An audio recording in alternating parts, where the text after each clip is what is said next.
if we alter our process and we are able to obtain intact fetal cadavers, it's all just a matter of line items.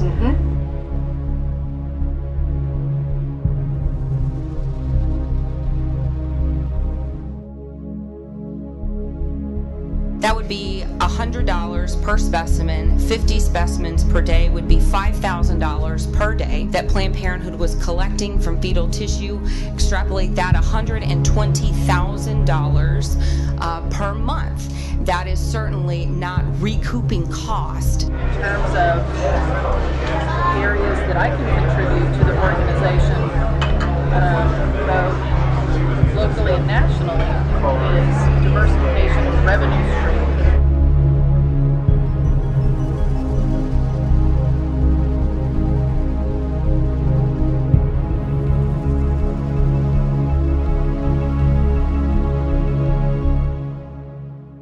Well, so under the scope of where we probably have an edge over other organizations, our organization has been doing research for many, many, many years. And we've had studies in which the company, or in the case the investigator, has a specific need for a certain portion of the products of conception, and we bake that into our contract and our protocol that we follow this. So we deviate from our standard in order to do that. Telling you this so then we can get creative about when and where and under what conditions can we interject something that is specific to the tissue procurement needs. Sorry, that goes to my perfect for my next. Can you get creative? Can you alter if we say we need a liver? Or not just liver, thymus, but let's say neural tissue is very difficult because. Could you adjust the procedure if you knew they need high volume of this? Could you match that and 18 to 22 week neural specimens, in so both hemispheres intact. Yes. You could do that. Yeah, I think we can. I mean, some of it is really outside. Some of it will be happenstance because sometimes as the procedure is happening, the procedure itself for the removal is generally standardized, and I'm saying generally loosely, generally standardized. And so just depending on the patient's anatomy, how many weeks, where it's placed in the uterus, we're going to potentially be able to have some that will be more or less intact, and then some that will not be. Right. So, but it's something that we can look at exploring how we can make that happen, so we have a higher chance. It'll probably also require a little bit of input from the doctors, because the doctors are the ones asking, directly doing that, and when it matters, in the cases of when it's mattered, and the physicians also need an intact specimen, they can make it happen. So we just need to figure out how that we can do this, under our project needs. How many providers practice in the second trimester? Oh gosh, that's a good question. Everybody that is here does. And really, specifically, the later than 16-week cases, I guess. I want to say that we have 6. 6 providers that go beyond 16 weeks. Oh, wow. And that's something we'll have to discuss, with the docs and see how they can do it. Because some of our doctors in the past had projects, and they're collecting the specimens, so they do it in a way that they get the best specimens. So I know it can happen. The doctors were also doing research. Oh, wow. Yeah.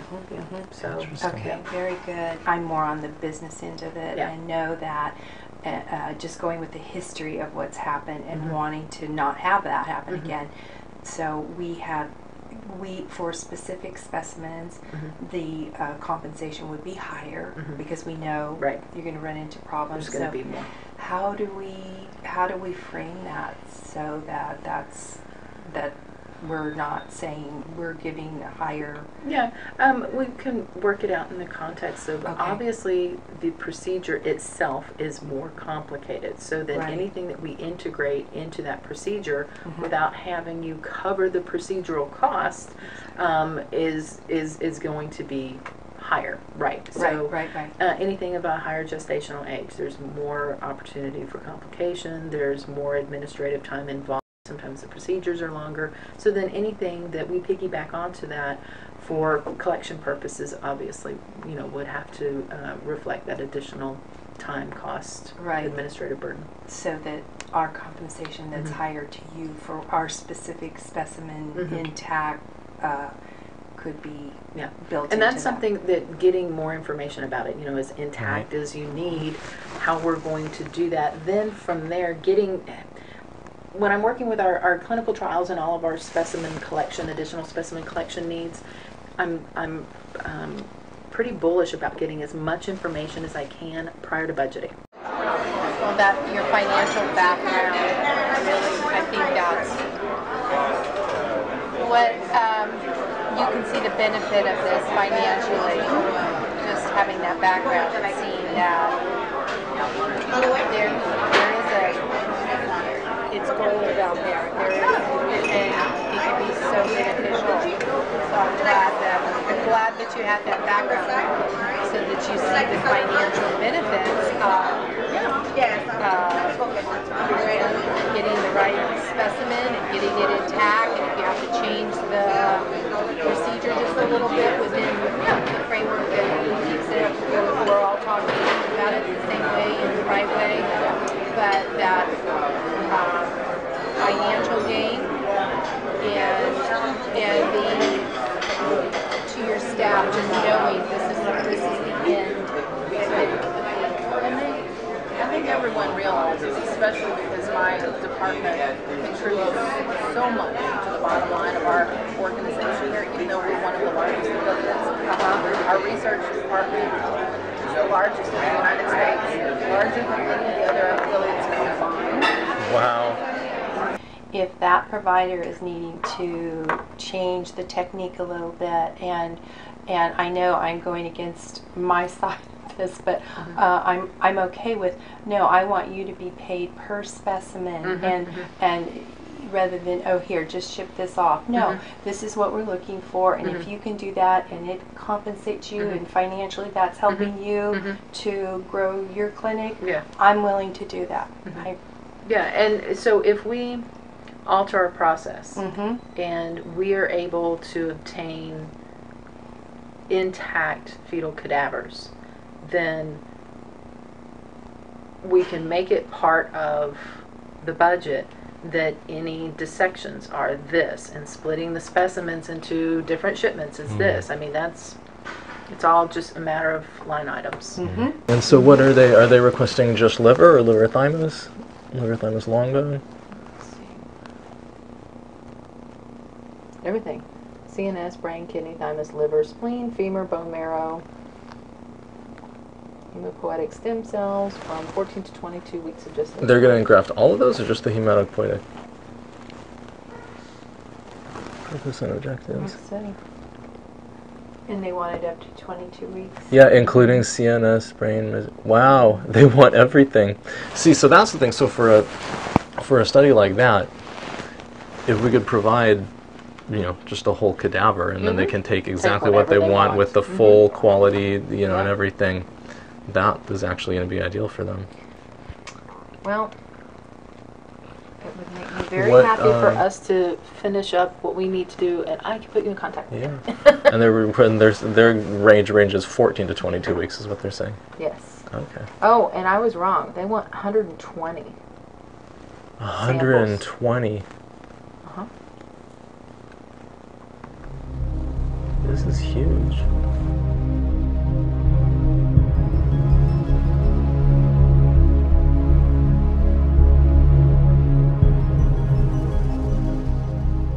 Are there any fresh specimens from today that we can still look at, or?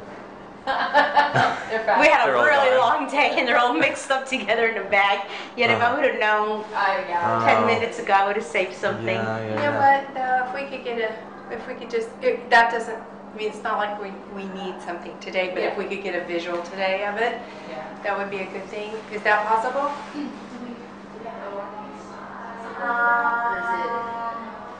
Yeah, let me see. That one's probably frozen. What we're looking for is like a visual baseline of like intactness and everything, and what's that, just so that we know like intact they are. Right. Yeah, they so like on a typical day, like kind of what that looks like, and then And what it sort varies of. like based on gestation. Sometimes they come out really intact. Do you want to do? You're not gonna see nothing intact today, because the way we collect the tissue, it all gets collected into one container. We either, you know what, is it cremation? What was the latest case that you did today? The latest case we did today was a 5 week and 3 days. No. 20. It was a 20. I know what you mean. Right. 20 stationing. And that was one of the very first ones. So I'm assuming that one could almost be frozen. So we're oftentimes looking for liver and thymus are two of the most in demand. Yes. Excellent. All right.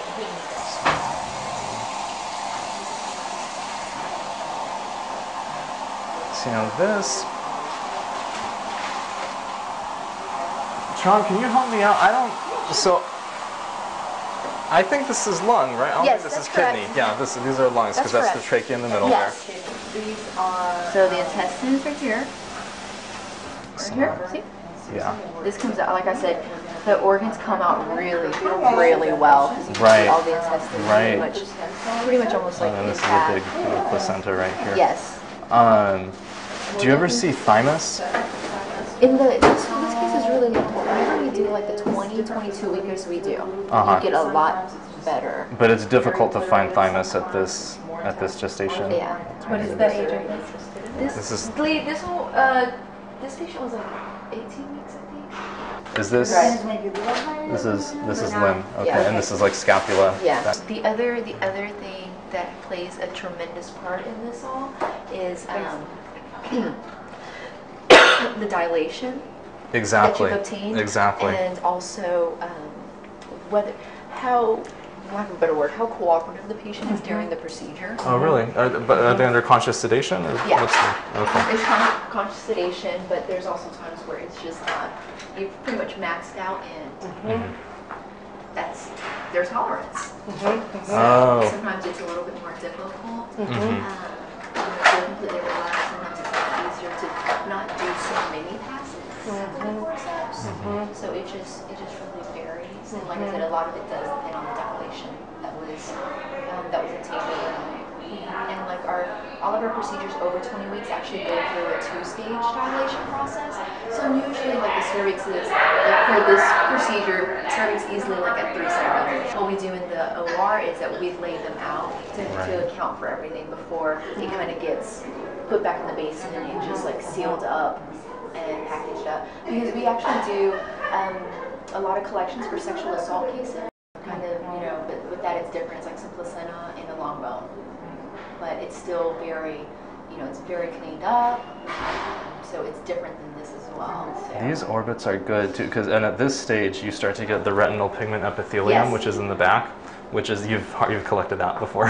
So all the orbits are so easy, like 95% of the They're easy to find too, even in the early gestation, because you're just looking for the. the. They come out like firmer a month type deal, because it whittles down some. Is that a viable number for you? How many per month? Or the gestational age, 14 to 16, or? No, 40. From like 16 to 22. There's how many per? Yeah. 40 to 50 easy. Per month. Yeah.